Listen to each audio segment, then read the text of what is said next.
அம்புலி மாமா கதைகள். நண்பர்கள் பலவிதம். மகுடபதிக்கு அரசு சபையில் உயர் உத்தியோகம் கிடைச்சிட்டு அதனால் அவன் தலைக்கால் தெரியாமல் சொல்லிக்கிட்டு இருந்தான். யாரையும் மதிக்கிறது இல்லை. ஒரு நாள் எங்கோ போய்கிட்டு இருக்கப்போ வெயில் சுளீர்னு அடித்தோன்னே அதை தாங்க முடியாமல் அவன் ஒரு மரத்தடியே போய் நின்னான். அப்போது அங்கே அவனோட குருகுலத்தில் படித்த பாலன் இருந்தான். அவன் ஏழை.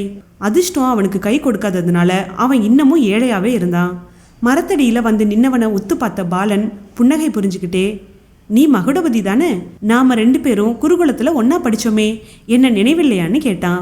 அழுக்கு வேட்டியும் கிழிஞ்ச மேல் துண்டுமா உள்ள பாலனை பார்த்து மகுடபதியும் முகம் சொலிச்சு, யார் நீ? உயர் அதிகாரியான என்னோட சமநிலை கொண்டாடுறியா? நான் உன்னோட நண்பனே இல்லை. நீ யாருன்னு கூட எனக்கு தெரியாது.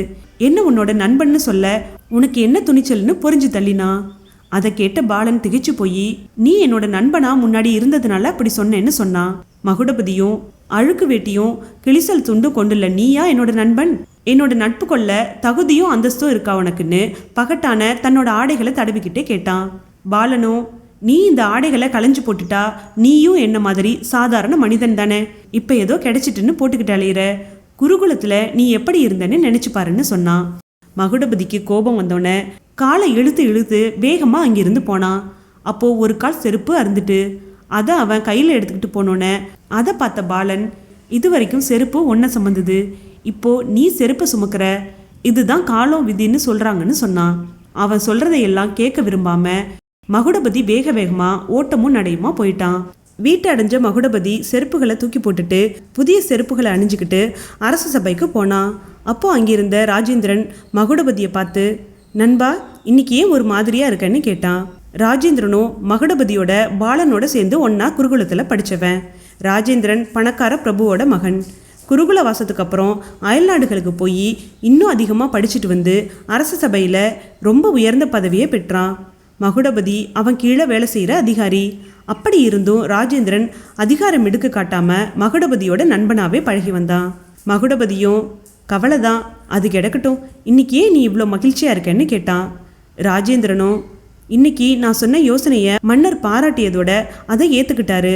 அதனால அவர்கிட்ட நம்ம குருகுல நண்பனான பாலனுக்கு அரசு சபையில உயர் உத்தியோகம் கொடுக்கும்படி கேட்டேன். அதை அவர் ஏத்துக்கிட்டு அவனை வேலைக்கு நியமிச்சிட்டாருன்னு சொன்னான். அதை கேட்ட மகுடபதி திடுக்கிட்டு போனான். பிறகு சமாளிச்சுக்கிட்டு, பாலனுக்கா சிபாரிசு செஞ்ச? அவன் மண்ட கர்வம் பிடிச்சவனாச்சே, அவனால உன்னோட பெயர் கெட போகுதுன்னு சொன்னான். ராஜேந்திரனோ, பாலன் ஒன்றும் கர்வம் பிடிச்சவன் இல்லை, மட்டு மரியாதை தெரிஞ்சவன். குருகுலத்திலேயே இப்படி பெயர் பெற்றதை நீ மறந்துட்டியான்னு கேட்டான். அப்போ மகுடபதி, நீ அண்மையில் அவனை பார்க்கல போல இருக்கு, அதனால தான் இப்படி சொல்கிறேன்னு சொன்னான். ராஜேந்திரனும், 3 நாட்களுக்கு முன்னாடி அவனை நான் ஒரு மரத்தடியில் பார்த்தேன். அவன் என்ன அடையாளம் கண்டுக்கிட்டு என்னை பார்த்து பேசி மகிழ்ந்து என்னை பாராட்டினான். அவன் தான் கொஞ்சம் வசதியாக வாழ முடியாத நிலையில் இருக்கிறதா சொல்லி வருத்தப்பட்டான். அழுக்கு வேட்டியும் கிழிஞ்ச துண்டும் கொண்ட அவனும் நமக்கு சமமாக அரசு சபையில் இருக்கணும்னு நான் விரும்பினேன். அவனா என்னோட உதவியை கேட்காதப்பவும் நானே மன்னர்கிட்ட சொல்லி அவனுக்கு உயர் பதவியை வாங்கி கொடுத்தேன். அவனும் எனக்கு நல்ல பெயரை வாங்கி கொடுப்பாங்கிற நம்பிக்கை எனக்கு இருக்குதுன்னு சொன்னான். இதை பார்த்த மகுடபதி பல்ல கடிச்சுக்கிட்டு பேசாமல் இருந்தான். அன்னைக்கு மாலையில் அவன் பாலனை தேடிக்கிட்டு போய் அவனை பார்த்து, என்ன நீ என்ன புகழாம அந்த ராஜேந்திரனை புகழ்ந்து வேலையை வாங்கிக்கிட்டியா? ராஜேந்திரனை மாதிரி மோசக்காரனை எங்கேயும் பார்க்க முடியாது, அவனை பற்றி எனக்கு நல்லா தெரியும்னு தன்னோட ஆத்திரத்தை கொட்டினான். பாலன் அவன் சொன்னதை அமைதியாக கேட்டுக்கிட்டான். பிறகு அவன், நான் ராஜேந்திரனை பார்த்தோன்னே நண்பான்னு சொன்னேன். பதிலுக்கு அவனும் என்ன நண்பான்னு கூப்பிட்டான். அதனால மகிழ்ந்து அவனை பாராட்டினேன். நீ என்ன மதிக்கல, உன்னோட நண்பனா இருக்க எனக்கு எந்த தகுதியும் அந்தஸ்தும் இல்லைன்னு சொல்லி என்ன இகழ்ந்த. இது வரைக்கும் எனக்கு அரசு சபையில் வேலை கிடைக்க போதுன்னே தெரியாது. நீ சொன்ன பிறகுதான் எனக்கு ராஜேந்திரனோட சிபாரிசால வேலை கிடைக்குதுன்னு தெரிஞ்சுது. என்னோட நிலையை பார்த்து பரிதாபப்பட்டு அவன் தானாவே வந்து உதவி செஞ்சிருக்கான். அப்படிப்பட்டவனை மோசக்காரன்னு சொல்றவனை என்ன சொல்றதுன்னு எனக்கு தெரியலன்னு சொன்னான். அதே சமயம் அங்கு வந்த ராஜேந்திரனும், நீங்க 2 பேரும் பேசிக்கிட்டு இருந்ததை நானும் கேட்டுக்கிட்டு தான் இருந்தேன். பாலனுக்கு வேலை கிடைச்சா மகுடபதி மகிழ்ச்சி அடைஞ்சிருப்பான்னு நான் நினைச்சேன்.